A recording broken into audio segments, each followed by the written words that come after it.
Legal dictation 3. Now start a dictation.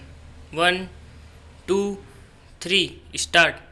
The court found that the aforesaid scheme, being a voluntary scheme introduced by the Government of India, has provided that if the dispute and demand is settled by the authority and pending proceedings were withdrawn by an importer, the balance demand against the importer shall be dropped and the importer shall be immune from any penal proceedings under any law.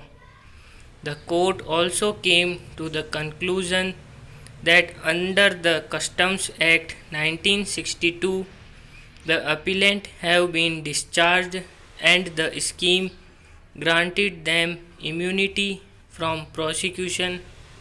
On those facts, the court held that the immunity which has been granted under the provisions of Customs Act will also extend to such offences that may prima facie be made out on identical allegation, namely evasion of customs duty and violation of any notification under the said act. The court also found on a reading of the charge sheet and the FIR that there was no allegation against the appellant of any intentional deception or of fraudulent or dishonest intention. On those facts, the court held that once a civil case has been compromised and the alleged offence has been compounded, the continuance of the criminal proceedings thereafter would be an abuse of the judicial process. Reliance was also placed on the judgment of this court in the case of CBI and other. In paragraphs 30 and 31 of the judgments, this court held that dispute between company and the bank have been set at rest on the basis of compromise arrived at between them.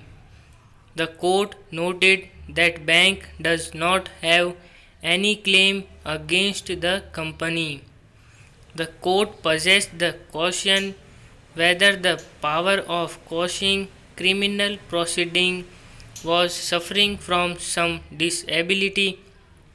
A person to represent the aforesaid category of persons is only competent to represent the aforesaid category of persons is only competent to compound the offence, and in such cases the permission of the court is required. Section 320 also reiterates the same principle by providing that when person who is otherwise competent to compound an offence is dead, his legal representatives as defined under the Code of Civil Procedure may, with the consent of the court, compound such offence. Therefore, representation of the person compounding has been provided in all situations. Relying on the aforesaid clause in section 147 of the NI Act, learned counsel for the appellant argued that a three-judge bench decision of this court in Damodar case held that in view of the clause in section 147 of NI Act, which is a special statute, the requirement of consent of the person compounding in section 320 of the code is not required in the case of compounding of an offense under NI Act. This court is unable to accept the aforesaid contention for various reasons.